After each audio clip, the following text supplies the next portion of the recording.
Hello viewers, আসসালামু আলাইকুম। কেমন আছেন সবাই? আশা করছি সবাই ভালো আছেন। আজকে আপনাদের মাঝে চলে আসলাম খুব মজাদার, খুব টেস্টি একটা খাবার নিয়ে। সেটা হলো বাসমতি চাল দিয়ে গরুর গোশত দিয়ে কাচ্চি। আলহামদুলিল্লাহ, আমার বউ কাচ্চি খুব সুন্দর পাকাতে পারে।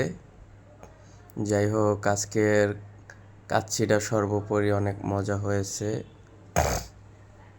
এটাই সত্যি কথা। তো আজকে চলতেছে কাচ্চি পাকানো। এই যে দেখুন আপনারা, কাচ্চি কত সুন্দরভাবে পাকাচ্ছে।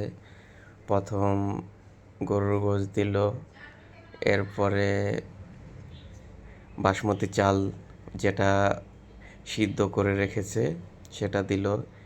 আসলে কাচ্চি পাকাতে অনেক কিছুই দরকার হয়, যেমন এই যে মাওয়া দরকার হয়, ঘি দরকার হয়, অনেক কিছু দিয়েই পাকায়। দেখলাম দাঁড়িয়ে দাঁড়িয়ে কি কি দিয়ে কাচ্চি পাকানো হয়।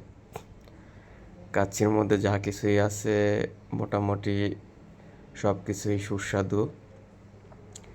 আর এত সুন্দর রেসিপি যে, আর এত সুন্দর রান্না আমার বউ যে করতে পারে, এটাই হলো সবচেয়ে বড় কথা। সে টুকটাক সব কিছুই পাকাতে পারে, কারণ সে না পাকালে আসলে আমি খেতাম কোথা থেকে। সে পাকায় আর আমি খাই। যাই হোক, সর্বোপরি অসংখ্য ধন্যবাদ আমার বউকে এত সুন্দর করে কাচ্চি পাকায় খাওয়ার জন্য। আলহামদুলিল্লাহ, খুব সুন্দর পাক করে। যাই হোক, আমাকে আমার ছোট ভাইরা কাচ্চি খাচ্ছে, তারা বলছে যে আলহামদুলিল্লাহ অনেক ভালো হয়েছে। তা আমাকে আবার জিজ্ঞেস করতেছে আমার বউ যে কেমন হয়েছে।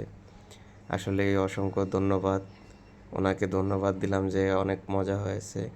তো ওকে, ভালো থাকবেন সবাই। আল্লাহ হাফেজ। আসসালামু আলাইকুম রহমতুল্লাহ বরকাতু।